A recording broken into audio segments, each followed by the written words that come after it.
What's going on, everybody? I'm Michael Keefe. He is Fred Greetham, and you are inside the Browns beat right here on the OBR streaming network. Get over to the OBR.com. Make sure you hit subscribe as you want to be a part of all the biggest things going on with the Cleveland Browns. Like, I don't know, maybe some things that have happened this week and things that may still be yet to come. Wild off season gets way wilder this week, and we're going to talk all about it. We're going to talk about some practices that we've seen out there, some of the stuff we saw and heard from Andrew Berry and Todd Monken, and obviously the big trade of the week, which I'm going to struggle to even get through talking about it, but we're going to talk about it, and it's all happening here inside the Browns beat. Fred, are you tired? Are you tired, Fred? Yeah, I sound like the get off my lawn guy, but it's like now it's June, but it's like May football in June, and they're putting us through the meat grinder this week. I mean, Monday's the golf outing, which really turns into an all-day event, to talk to the players and the coach. And right in the middle of it, word comes out, the trade of Myles Garrett, which torpedoed that whole Everything. event. And then it turned into Andrew Berry felt he needed to talk Tuesday morning. We knew we were coming out Wednesday. Kind of wish they would have just done it this morning all at the same time. But yeah, so then we had Jared Verse in town. So we had him on the field, and then we talked to him after the field. We talked to Carson Swessinger, Alex Wright, Todd Monken. Got some news I'm going to share with you tonight if you haven't heard, some of the happenings today. But yeah, a lot happening, and next week is the mandatory mini camp. So that's Tuesday, Wednesday, and Thursday. That a lot of the question was Myles going to show up for that? And now I can guarantee you he's not going to. But yeah, a lot's going on, and it's kind of should go get a little dark or a little quiet after next Thursday. That's kind of when you just don't want to see anybody's name in the news because it's usually not good. Yeah, exactly. And after this week, and who knows what news you're about to drop, I'm excited for this. But after this week and after mandatory camp next week, I think we're all going to need a little break. We're all going to need a little break from stuff going on with the Cleveland Browns. Hey, just really quickly before we dive into pretty much everything, be like our buddy chat_username. You saw him. He's over on Twitch. But you're probably watching us Twitch, YouTube, X, Facebook, wherever you're watching us. You can be a part of the show if you've got questions, if you've got things you want to go over. Get it in the comments, and we will do our best to address kind of any topics you guys want to talk about. Obviously, we know the big ones coming up, so we will get into those. But anything else you want to talk about, we certainly can do that as well. So, Fred, let's start with the big news of the week, and let's start with the two-time Defensive Player of the Year, the certain first ballot Hall of Famer, the single-season sack king, and one of the all-time greatest defensive players, if not, I know some people might think it's sacrilegious, but if not the all-time greatest defensive player to ever wear the orange and brown, Myles Garrett, after a hell of a career, 9 seasons in Cleveland, and after a tumultuous end where he asked for a trade last year, got a big contract instead, certainly felt like there were moments where he still wasn't all that thrilled with the way things are going, and God, how do you blame him? Myles Garrett is shipped off to the LA Rams, and it feels like I want to talk about it in one of two ways. So let's start with this. Way number one, Fred, it feels like the end of an era, right? When anytime a player of this magnitude, of this caliber, is no longer playing on your team, it just feels like there's a definitive ending point to a certain era, right? Yep. On the Channel 19 Off the Leash that we do, the OBR, does with them. I talked about it yesterday, growing up in Cleveland, being a big Indians fan. It just seemed like my whole life as a little kid was you'd become attached to a Greg Nettles, a Chris Chambliss, a CeCe Sabathia, just to see him traded to the Yankees. Yeah. And,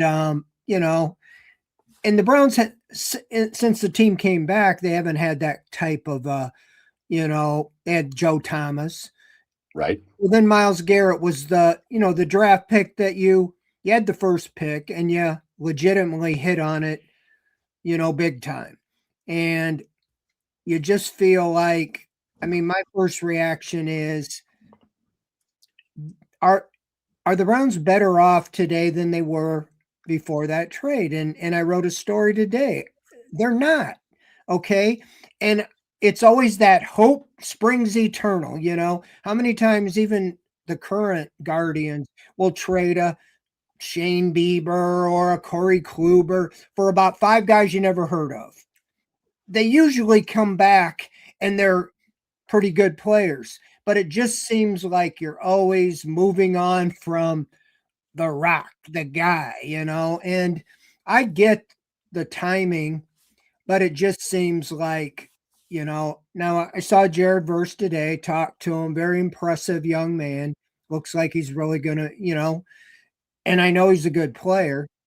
It's just, I doubt if you were the Rams today and they had Garrett and you had Verse, that you called him and said, "Hey, we'd like to trade you, Jared Verse for Myles Garrett." I don't think it would have happened. And it just seems like sometimes the Browns, you feel like, get picked on to some degree. I didn't feel like they got enough, in this trade, especially when you saw some of the other deals. You see Max Crosby, who's nowhere near Myles Garrett, in my opinion. They had agreed to like 2 first-round picks, and now the argument would be Jared Verse is a first-round pick, and you already know what you're getting, and then another one. But I guess my question to Andrew Berry yesterday, somebody asked the question I was going to, but the second one, but the first one was, why were you in such a hurry to get it done June 1st? I mean, the first day you could really make it, and you had, even to his wording, you really didn't have anybody else in the bidding war. Don't you think that if you opened it up, you might get, even if the Rams had Verse, that you might have got him to up the ante a little bit if they were that much in on this deal? Because that explanation, well, the Rams kept calling. All right, well, I think the Browns should just start calling the Chiefs today and call, hey, we'd like Patrick Mahomes. Oh, okay. Next week, hey, we've got one Jared Verse that you can have. It's, it was like, well, what does that have to do with it? But, he said we had no intention to trade him, and I believe that. But I know, and certainly Jack Duffin knows, that when they changed that language in the contract, that told everybody in the NFL, there's a chance, guys. And the crack slipped in. And I get it if it's an overwhelming. But it just seems, Mike, that maybe I don't see it the same way, obviously, yet. It wasn't as overwhelming as I am seeing on the surface. But if you listen to the press conference yesterday with Andrew Berry, I felt subliminally he was saying between every answer, are you guys crazy? Do you know how we fleeced the Rams? We got Jared Verse. You have no idea how good he is. That's what I kept thinking he was saying. Like these people are just stupid out here, and trying to convince. Now that could be the the bottom line, but I don't see him, as great as he is, he's not as good as Myles Garrett. That's the bottom line. Well, nobody is. Very few people ever have been. How did your team get better today? Here's what I'll say about some of the stuff you said there. I do not believe that this was just a one-way conversation between the Rams and the Browns, and there was nobody else involved in this. I think this negative connotation, like he's a liar, gets thrown around there when it's like, well, of course Andrew Berry said that. But I think Andrew Berry is extremely cognizant of wanting to make sure that he treats his media relations stuff and the way he talks in public in such a way that he wants to make sure every team he ever calls knows that he's going to treat that conversation with respect, and like they can deal with Andrew Berry and things aren't going to get out into the media and stuff like that. So I think there is a 0% chance that the LA Rams were the only ones that called. I think that's just a convenient thing to kind of come out and say, well, they just kept making the deal and that's it. I also, having said that, think they probably hung up on a lot of teams. But to me, this feels like, and we're going to get to Jared Verse in a minute. I don't want to make this about Jared Verse right now, but Fred, it feels like they probably keyed on to a couple of guys in the league that would need to be part of a trade package for Myles Garrett. Defensive line. Again, nobody's going to trade a quarterback for a defensive end. As great as Myles Garrett is, nobody's trading their quarterback for him. But I think they keyed on to some guys that could come in and step in and be really good players. Again, we're going to talk about how Jared Verse is in a really tough spot. But it seems very clear to me, Fred, that Verse, what's his face out of Philly, that Philly said no. Even though they're saying, oh, they didn't talk to Philly. Sure, you can believe that if you want to. I'm sure they went and had a couple of guys that they really keyed in on, and Verse was one of those guys. And when they had the chance to pull the trigger on the deal, and it comes with a first-round pick and more picks after that, I feel like they felt comfortable with it. I don't think Andrew Berry is a dishonest person. I think sometimes it gets thrown around because people want to believe that there's general managers out there and coaches out there that are just going to tell you everything they're doing, and none of them do. And we have to battle this year in and year out. I don't think he's dishonest. I think he just tries to talk about things as minimally as possible in public. But I think there were more teams, and I think this was the deal they liked the most. I don't know. I just can't buy. Yeah, we just talked to one team, and that was it. I don't buy. Well, he kept coming back to Verse. And I do think, I don't know if there was anybody else that he wanted. One of his criteria, they had to be an up and coming ascending player. And, you can't say he's not. I mean, defensive rookie of the year and 2-time Pro Bowler. He made a big deal out of original Pro Bowl. And I think what that is, 7 guys can't make it. So, we know Tyler Snoop Huntley is a Pro Bowler. We know Shador is a Pro Bowler. Right. But he was legitimately voted in there. But no, I don't think he's lying. I think he is generally a very good-hearted individual. I would have a tough time being a general manager, just in dealing with people and not, being honest. This guy sucks. Well, this isn't at all the same, but I'll give you a case in point. Odell Beckham Jr. torpedoed that season with the Browns, him and his dad, when they, with the quarterback and Mayfield stinks and all that. And Andrew Berry went out of his way to do him right. He let him out of the contract and let him be a free agent, pick his own team. He picks the Super Bowl champion Rams, and he gets his own way all the way around. That's not what Myles did, but he kind of did it. And I feel like Andrew really did him right. I mean, he's going to LA. He's going to a Super Bowl potential champion. And he got his bag of money, As I wrote in the story today, just because he got paid last year, that's like putting lipstick on a pig. He wasn't happy with the performance of the Browns. Now he's got the money. That don't matter. Check that box. It's in my bank account. Now I want to win a Super Bowl. And he was going to be, in my opinion, squawking if this was another 3-14 team or 4-12 or 13 or whatever. And rightfully so. Rightfully so. I want to rightfully so. Rightfully so. They did that again. There was this undercurrent. Now, I have no information on this, but I can see even some information with the contract change, like, hey, could you change that, and maybe in case things go right and you get an opportunity to make a trade or something like that, that we're not locked in here just to appease the agent or Myles. I don't know. It just seems like, as Jack Duffin is, he's almost like too good at this. He said there's no reason other than to trade him. We're all going, yeah, down the road. No, they'll do it this year. They do it the day they can, June 1st. And I know I'm already getting it. And Chef, Chef Brian K knows that I love him and I appreciate his support all the time. But he says, no, Mike, he's dishonest. When he says they're not going to do something that they did, it's called dishonest. Or I think he's maybe referring to on the golf course, saying it's not finalized. Listen, a lot of this came out saying, oh, Andrew Berry called him a one-helmet player and Cleveland to Canton and all that. Think of the alternative. I think people just don't think of the alternative. Imagine if Andrew Berry came out at the beginning of the offseason and said, yeah, we're probably going to be listening to offers for Myles Garrett and seeing if we can move him. Imagine that.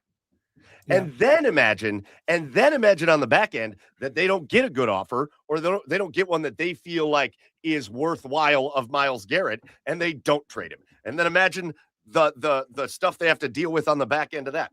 Again, there is honesty in the form of just being an honest, good person. And then there's what you have to say publicly when you are the head of a football team. And you can't come out and just be like, yeah, we're trading Myles if we can. It would have been, he probably would have gotten fired. Probably. That's how that was. Case in point is my question yesterday. I don't know if you or any of I asked him the question about the quarterback. I said, do you see this as with Myles being your biggest trade chip, the best player in the team, any thought of maybe delaying this a little bit and seeing how things are shaping up so you can put yourself in position to get a quarterback if that's what you're going to do? And oh no, we're not even thinking about 2027. Well, I get that. He can't say, no, these guys that we have on the team aren't very good, so we're going to go get another quarterback before you even have the season. Yeah, but right, sure. Yeah, I mean, everybody in that room knew that first round pick has got to be in the back of their mind somehow, some way to help them acquire a quarterback, because you're certainly not going to where the Rams are picking unless Matthew Stafford breaks his leg in the opener and they go 2-15. And you don't wish that to happen. Nope, we don't wish for injuries. Or the Browns take actions on themselves and go 2-15. They're not going to say that. But without Myles Garrett, I don't see how you're a better team than you were last year. So I don't know at all where you're going to go with it. But it just is, all the way around, you just feel like there's different ways they could have went with this thing. You think about this. I hate the shoulda, woulda, coulda things, but you had to feel as a Browns fan pretty upset the way he was trashing the Browns at the Super Bowl. They're not going to the playoffs. They're going he was doing everything he could publicly to embarrass the organization to trade him. Andrew Berry dug in and said, we're not trading him. But I would have traded him then. And then he comes out and sets the sack record. Well, yes. Okay. But let's just look back. I can think of 3 games that he single-handedly helped you win last year. That Packers game, he blocked the field goal, I believe. He had the Steelers and the Bengals, the last 2 games. He helped take those games away. You got Francisco Mendoza, and it would have been because you traded Myles Garrett. But again, ifs and buts. And Francisco Mendoza, just saying, Fernando Mendoza. You're really trying to get in position to get a quarterback. Now, whether it's Mendoza or not, but you know what I'm saying is that unless you have the first pick in the draft, you have no control on getting the best quarterback in the draft. And I don't care if you got 3 first rounds for Myles, they're all going to be in the 30s, and nobody's going to trade to get you up to number 1. They were at number 2 and they couldn't get to 1 2 years ago. But okay, so that brings up the next. I feel like the end of an era, but the turn of a page at the same time, because I think people immediately, and listen, again, we're going to talk in a minute about the position that Jared Verse is now put in, because it's one that I do not envy. But as far as the turn the page, obviously the era ends, they move on. But I do think their insistence, and maybe people, this is not meant to be an optimistic take. I don't know what the take is, to be honest. I think it's just a flat statement. I think a lot of people immediately ran to, all right, they're tanking. They're trying to lose every game. If that was the case, then they would have traded Myles Garrett for whoever gave them the best picks. And they wouldn't have insisted on a guy like Jared Verse coming back. Because Myles Garrett, taking him off the team, and no offense to Isaiah McGuire or I think Alex Wright's a pretty darn good player. I think Isaiah McGuire's okay. But no offense to a guy like Isaiah McGuire, the drop from Myles Garrett to Isaiah McGuire is a much significantly steeper drop than the drop from Myles Garrett to Jared Verse, which is still going to be a steep drop. It's still going to be a steep drop. But Jared Verse in this defense, which again, it's going to be a new look defense, but with these other guys on this team and the way they've built it again this offseason, this still looks like a really good defense that's going to help this team win games. And it's not going to be Myles Garrett and his freak of nature thing, but it's going to be a lot of guys contributing. And again, this to me this move doesn't scream, hey, we're just going to be in desperation mode next year to trade everything we have and go up and get our quarterback. It's because that play is probably not going to work anyways. It's just, we got a really good player we think we can build around for the future defensively. We added another first-round pick that might just be a player. It might just be a player. It might not be the quarterback. It might just be a player next year. But I don't this to me does not say, hey, we're going to go out and try to lose as many games as we can. No, I don't think so either. And you have the owner saying he wouldn't put a number on it, but said 5 wasn't enough wins. They fired Stefanski because of 5 wins. So, he's expecting them to win more than 5, and then you trade Garrett. So all the way around, it's not exactly like the NBA or whatever, but it's almost, if you do better, if you win 6, 7, 8 games, you're going to be like the Steelers, right in the middle of the pack, and you're not going to be able to get the quarterback, the best quarterback, if that's what you need to do. Today, Todd Monken said he called, well, he didn't say by name, but he said, we have 2 starting caliber quarterbacks. And I was a little bit, whoa, okay. Dylan Gabriel was like, yeah. Oh, no. I thought of that, and I don't think he was mentioned because they gave verse number 8, which Dylan Gabriel was wearing, and he's still wearing, but I don't know for how long, because I believe if you gave verse number 8, which he had in LA, that he'll probably keep that. So anyway, it's just all the way around, you're like, kind of mixed signals. Andrew Berry said all our goals are still in front of us. Okay, you're a little bit worse than you were.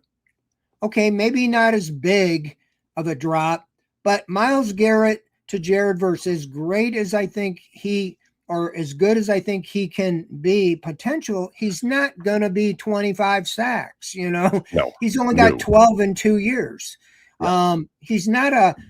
He doesn't seem to be a closer. He seems to be a brute rusher that gets a lot of hurries, but by brute force, he doesn't, have that finesse like Myles does to get to the quarterback and close it.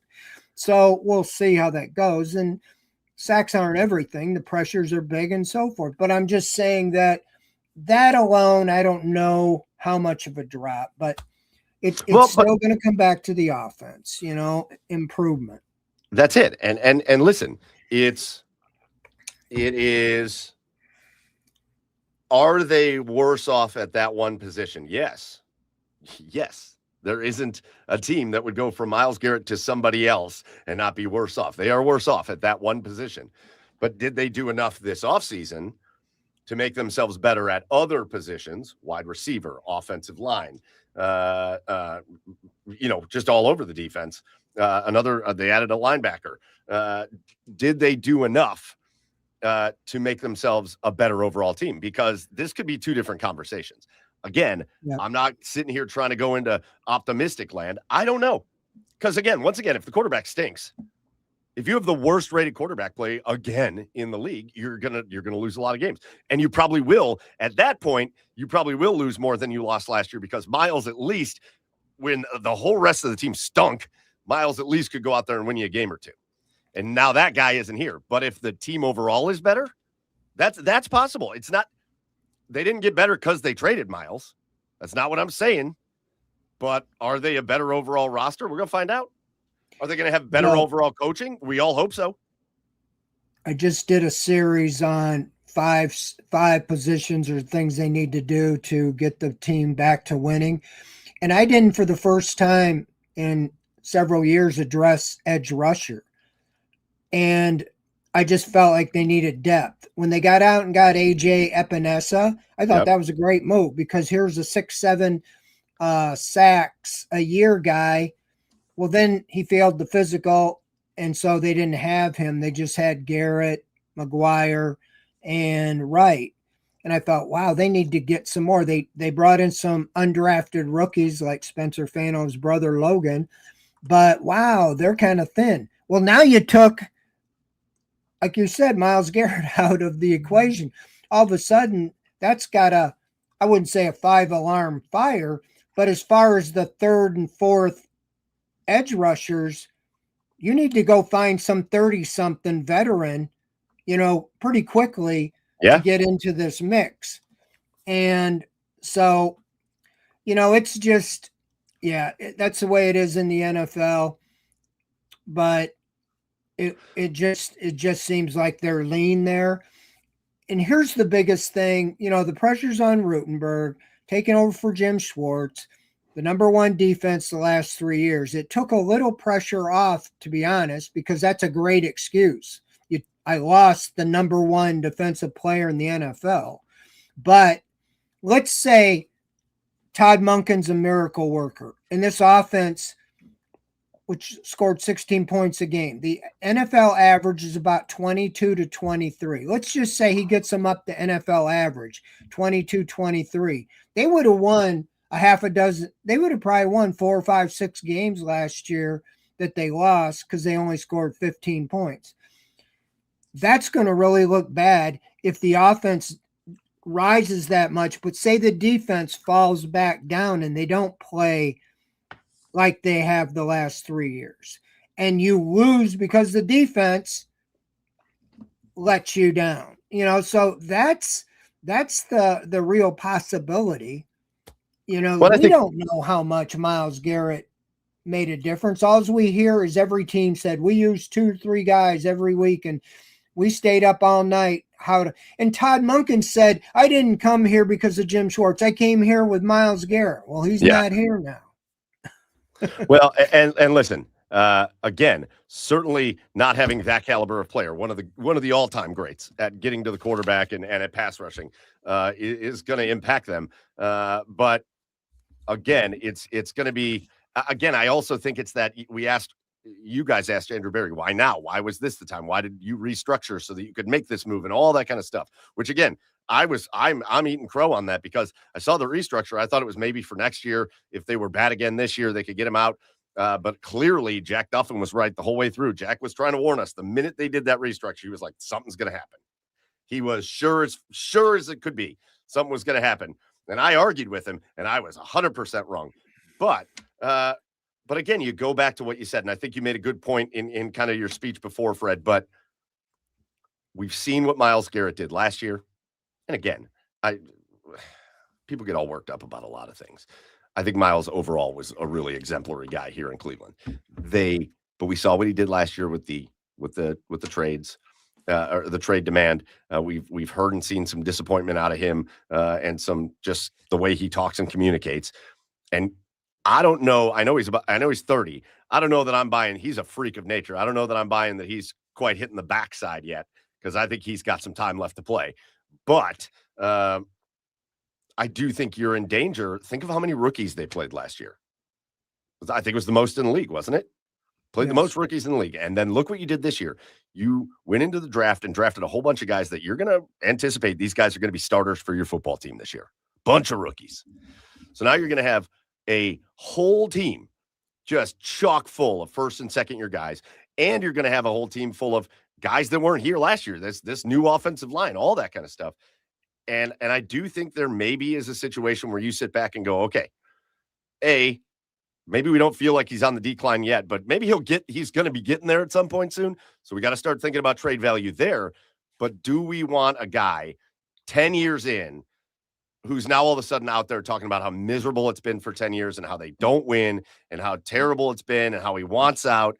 And what kind of tone is that going to set for the culture of this team with these young guys? And I think, again, I don't know that is a major conversation in-house, but I certainly think it's a factor in the conversations when you're saying, all right, when should we trade Myles Garrett? And I think that plays into it. I agree with that. I've been around him. He's a tremendous player.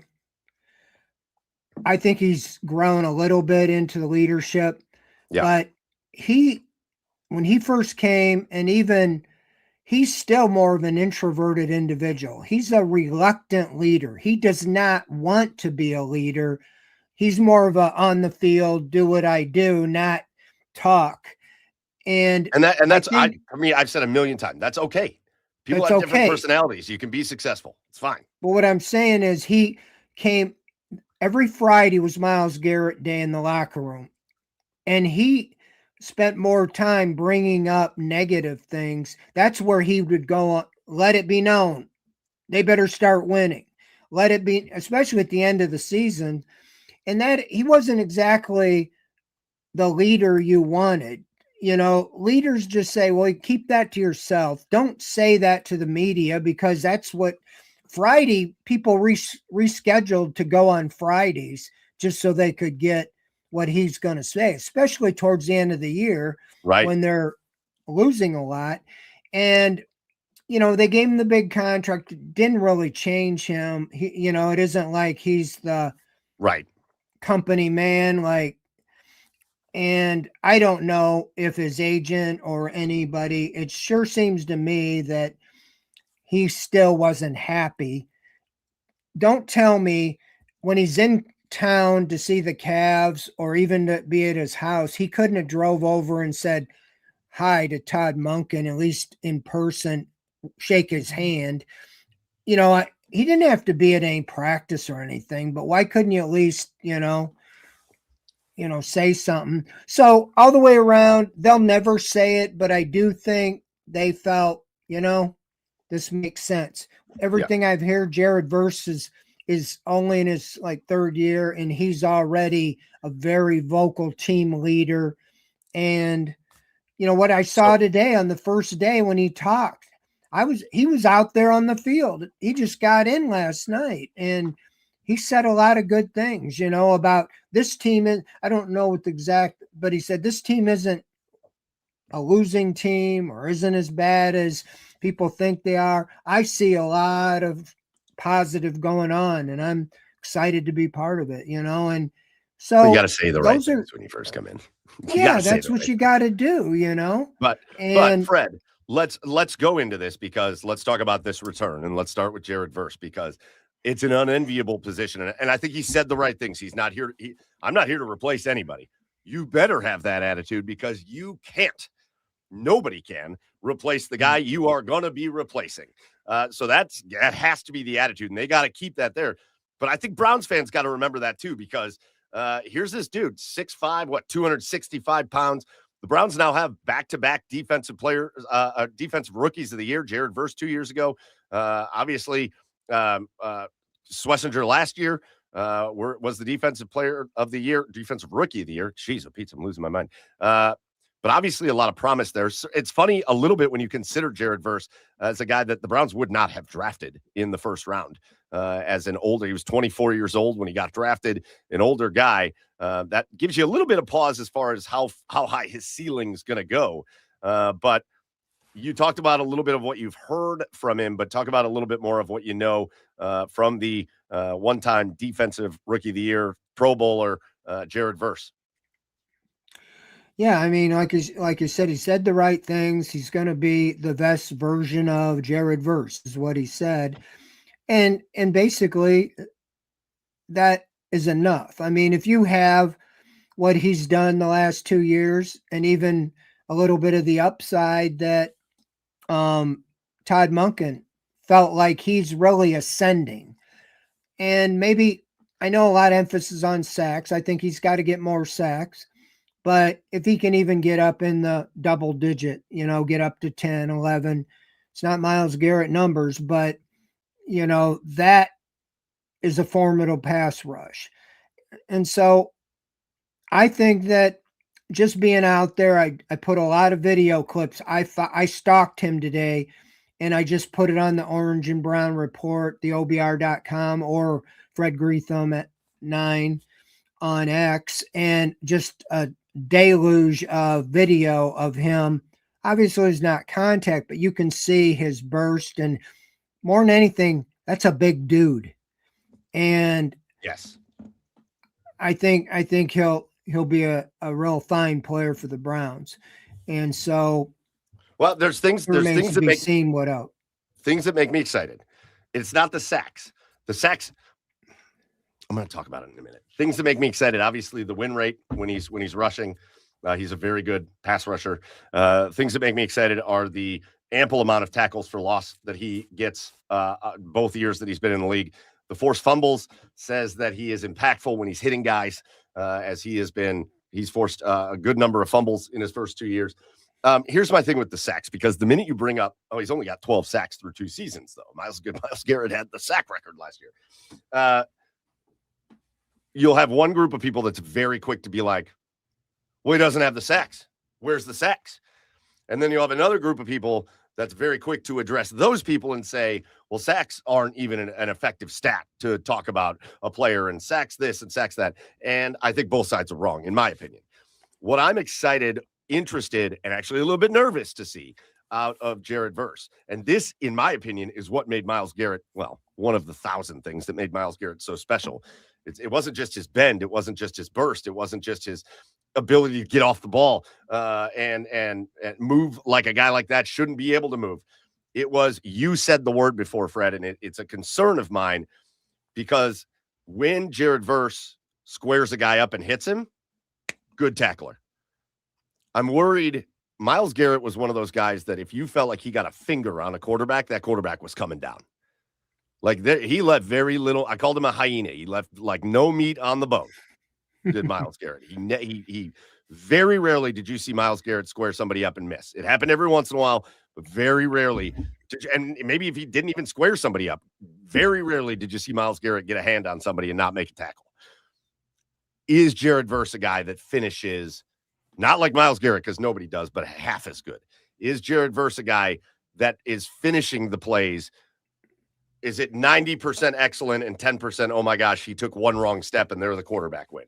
Because that's the stuff. I don't think fans should compare Jared Verse to Myles Garrett. I know I've had people yelling at me about that online. Well, shouldn't we compare one guy that's replacing another guy? No, not with any level of analytical thinking. You shouldn't, because they're not the same. But Jared's going to get those comparisons, and it's going to be, that to me is very interesting, is he can get there. Can he make the play in the end, though?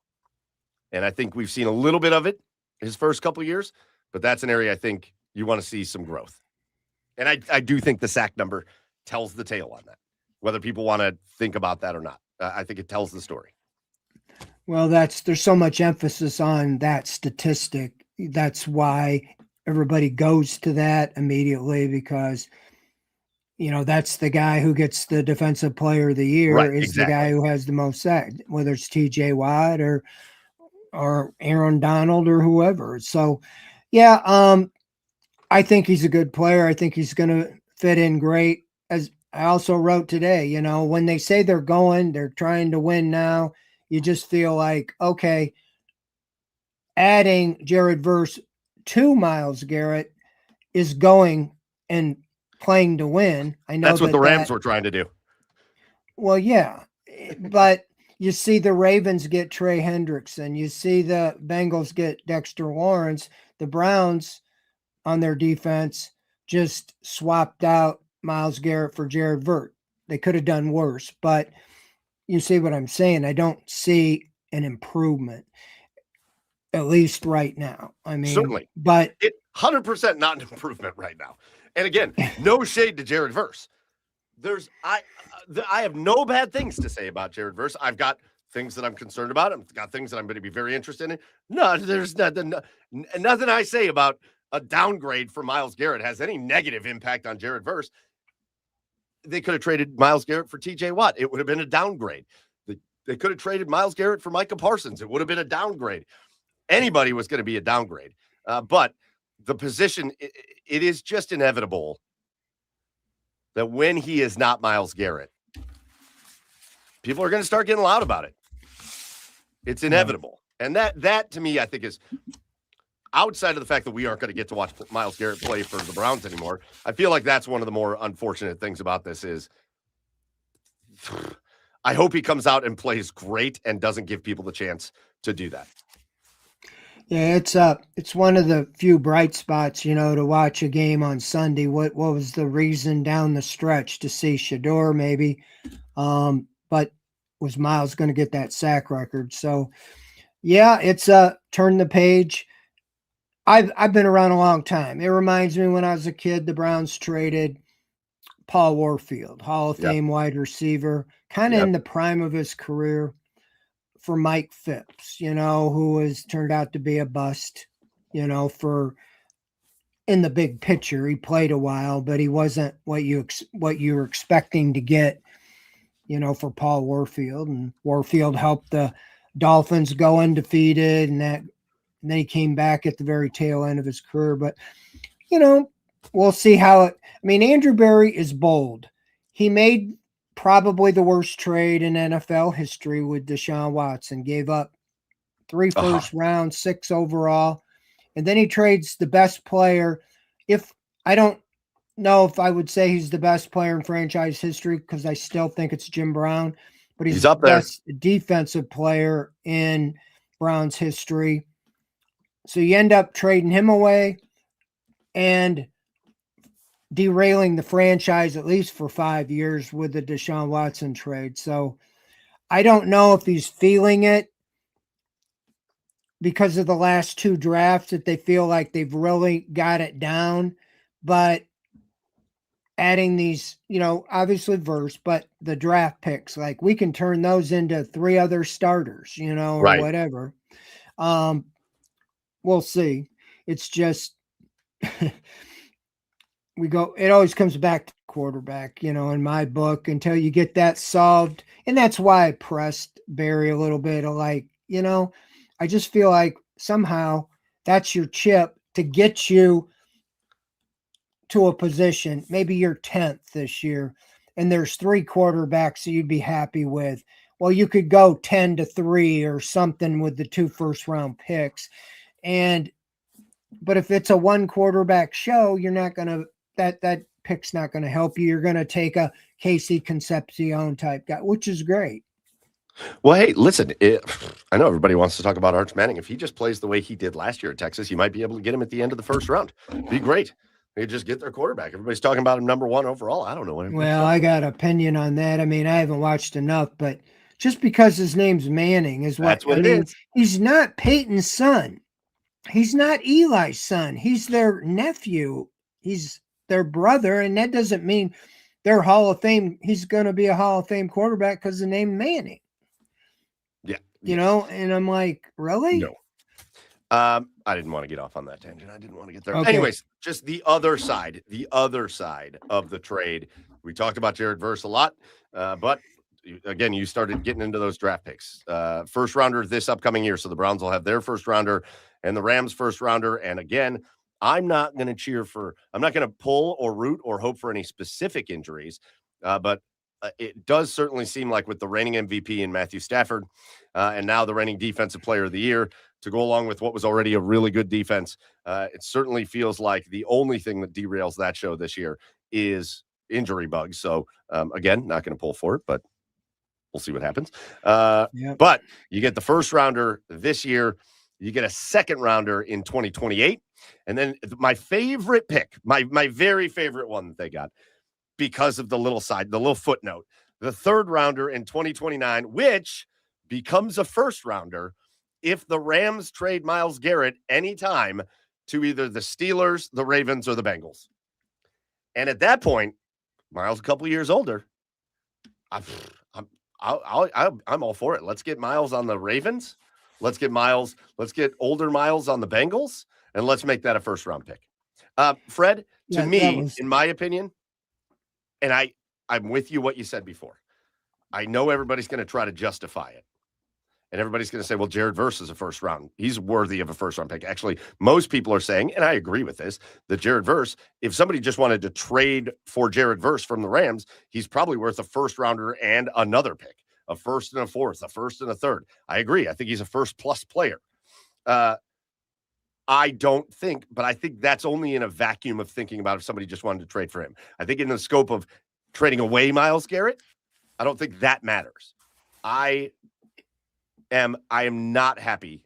I am not happy that the Cleveland Browns walk away from this deal without 2 first-round picks. And you could say Jared Verse is a first-round pick. Fine. He's not a first-round pick. He's not a guy that you can pick. He's a good player. He's not a guy that you can pick building block-wise for your future. And I think Myles Garrett absolutely was worth them saying, no, we want Jared Verse and we want 2 first-round picks. And if that's not going to do it, fine.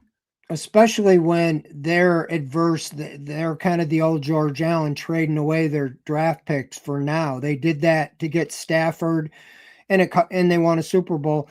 I would have Verse the first round in 27, in that second round, I'd have said no. We want another first, in 28. I can't believe they wouldn't say yes. They're getting Myles Garrett. If you're going to trade.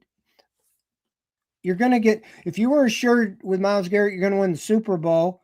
Why wouldn't you do that? Who cares if you give up the 32nd pick in the 28th draft, Well, and that's what's scary, right? Is again, injury bugs withstanding, or I guess Myles Garrett feeling some kind of pressure, or Matt Stafford finally showing his age, which he has not done.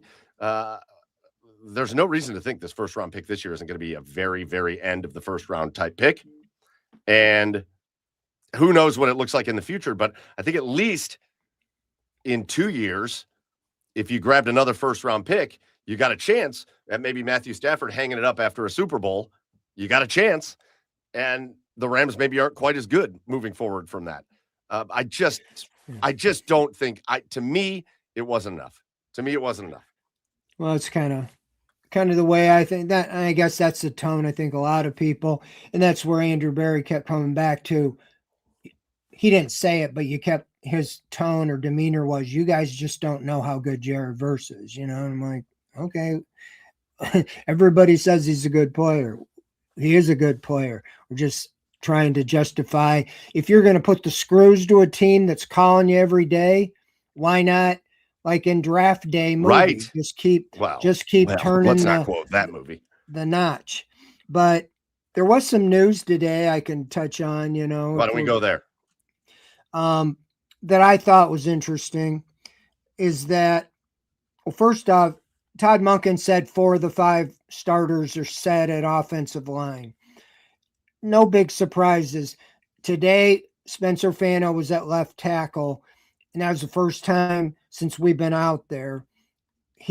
Monken said that he started yesterday taking reps at left tackle with the first team. So 2 days now he's been the left tackle.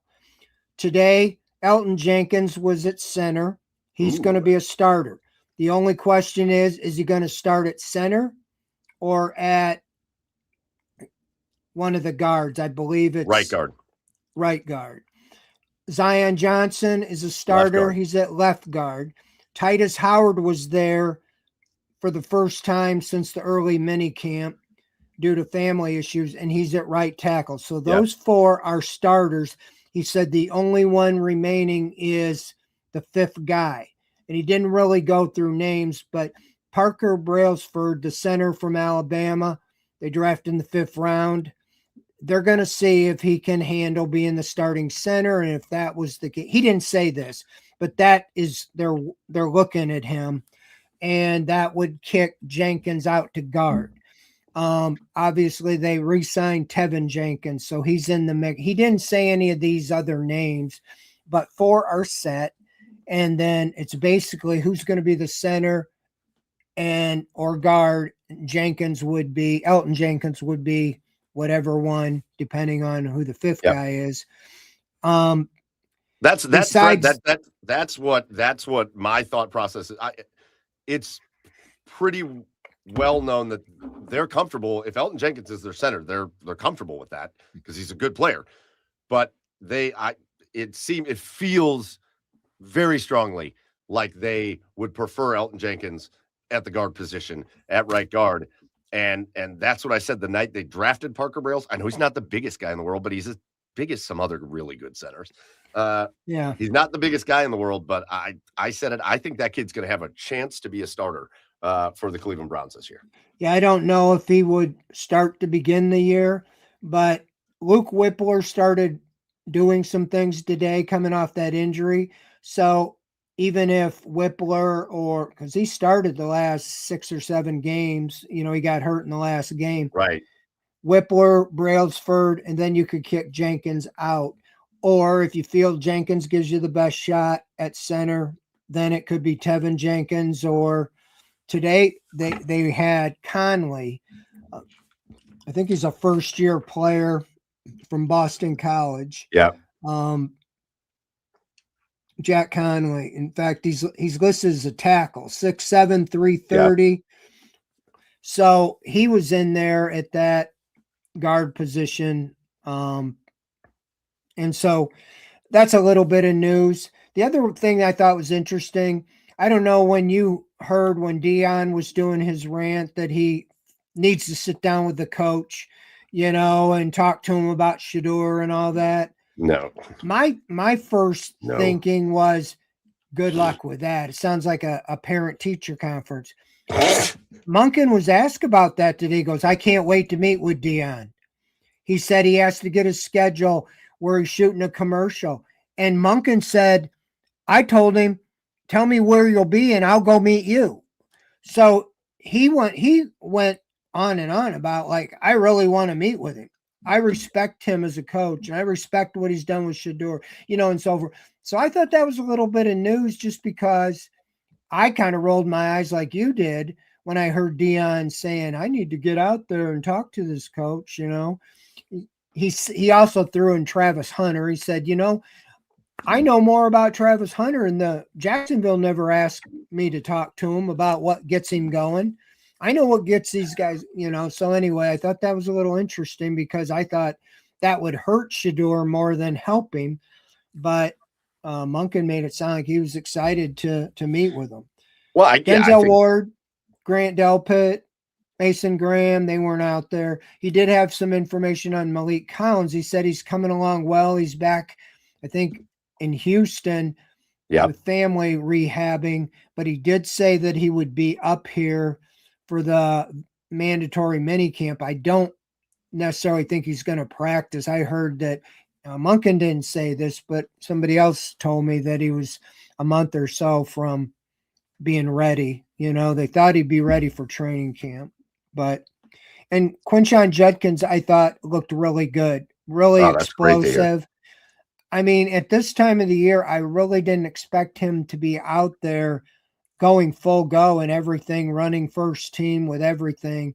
He looks quick. He looks everything that you expect. So, and Shedeur did have the play of the day, threw the bomb to Isaiah Bond. I had it on video on my X feed.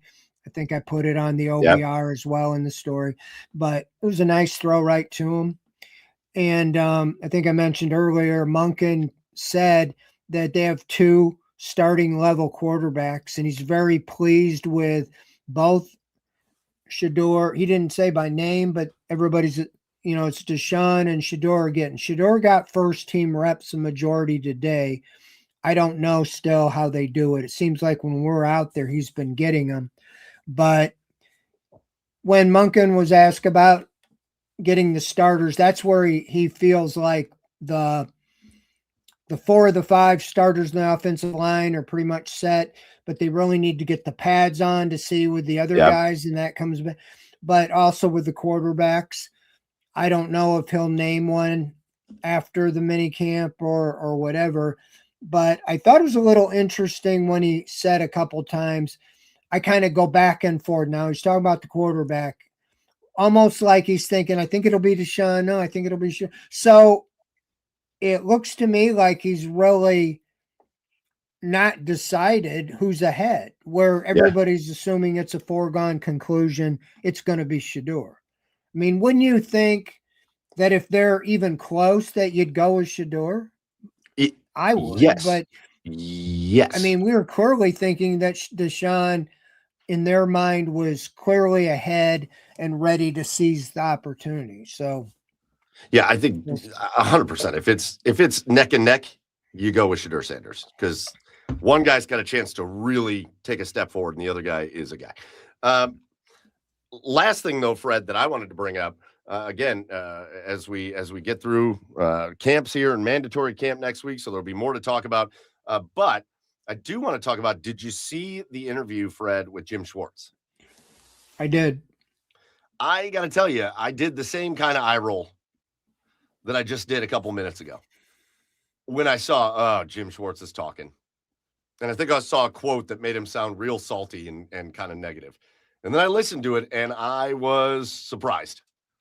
I was a little bit surprised by Jim Schwartz's tone because I've said it. I don't have anything negative to say about Jim Schwartz, the guy or whatever. He's a really good football coach, but he has been a little tantrumy over his time as a coach. And when his feelings get big, sometimes he has trouble controlling his big feelings.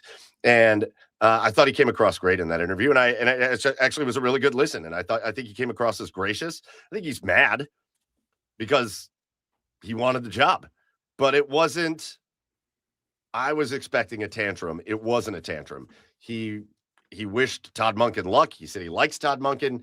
He said he's still rooting for all the guys on the team and all the coaches that are still here and all that. And I thought it was, it took me a little off guard, the positive nature of the interview, because I was expecting a little something different from Jim Schwartz. Yeah, I mean, he didn't say anything that wasn't true. He said we had the best defense, and usually when you perform well, you get rewarded. And when you get passed over, how could I, and that makes sense. I do think it could have worked, but I think that was almost maybe that's what he's thought now, maybe not at the time, but very mature to say an arranged marriage wouldn't work because, the team saying you didn't think he was good enough to be the coach, but you have me as the coach, of the defense. And so, yeah, I thought he came out pretty good, pretty mature. He has had 5-6 months to think about it.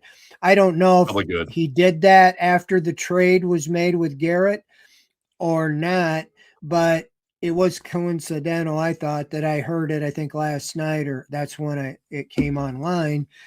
And, it was, I felt, and I do think it might've contributed to the Garrett thing, somewhat, that he, like I said, he never really made a point to even meet with or come by and introduce himself to Rutenberg or Monken. And so they had to answer questions. And it's like, that was unfair to them. So, yeah, I thought Jim Schwartz, it'll be interesting. He's got to take the year off and he expects to coach. I thought maybe he would move on, but I think he feels he's still got in his blood and wants to get back at it. But I mean, I don't care how much money you have, Mike. $5 million is $5 million. To just say, yeah, I'm going to step down and forfeit $5 million. Because I wish I could do that. Well, a lot of these players, come back for one more year because, well, how much is enough? And it's 20-some million, like Aaron Rodgers, get one more squeeze, one more big. It's crazy. But so, yeah, it's a tale of how this is going. I mean, they took, in my opinion, a big swing, and Monken's really got to, perform on that offense that they've got him a lot. They got him offensive line that he probably asked for wide receivers. So they got everything I think that he needs or asked for or had input in, other than maybe the quarterback, which is obviously the biggest thing. Well, we're going to find out. Again, it was a big week of news. Again, players out there making plays. Again, we're going to have to eventually move off of this. It's going to take a minute, but we're going to move off of this Myles Garrett thing, and we're going to press forward, and we'll see if there's any other moves that the Browns are looking at. It would be surprising if there were any other big shocker moves like that. But we'll see if there's anything else the Browns do to either change the roster or improve the roster. But we're going to find that out as time goes on. All right, that's going to do it here. 8 o'clock rolls around. So just last order of business, number one, go hang out for an hour, go to the bathroom, grab a snack, grab yourself a couple beers, and then come right back because at 9 o'clock, we got Garage Beers. We're going to talk more about football. Plus, we'll get into the Cleveland Guardians playing well against the New York Yankees. We'll get into Stanley Cup finals, the NBA finals, lots of stuff for us to get into on Garage Beers. So you want to be there for that. And so make sure that starts at 9 o'clock. And then we're going to do our thank yous. First thank you goes to the OBR for hosting us. Get over to the OBR.com. Make sure you hit subscribe so you can read all the stuff that these guys are putting out there, and you can be a part of the OBR community, the oldest, largest independent Browns community in all of Cleveland. Again, it's the OBR.com. Make sure you hit subscribe there. Wherever you're watching us now, hit follow, hit subscribe, whether it's YouTube or Twitch or X or Facebook or whatever. Get over there and get subscribed and hit the like button for us. It always helps us as well there. Our biggest and our final thank you goes out to all of you. The comments were great tonight. They were lively. So everybody that showed up here live with us tonight and got into the comments, we appreciate you.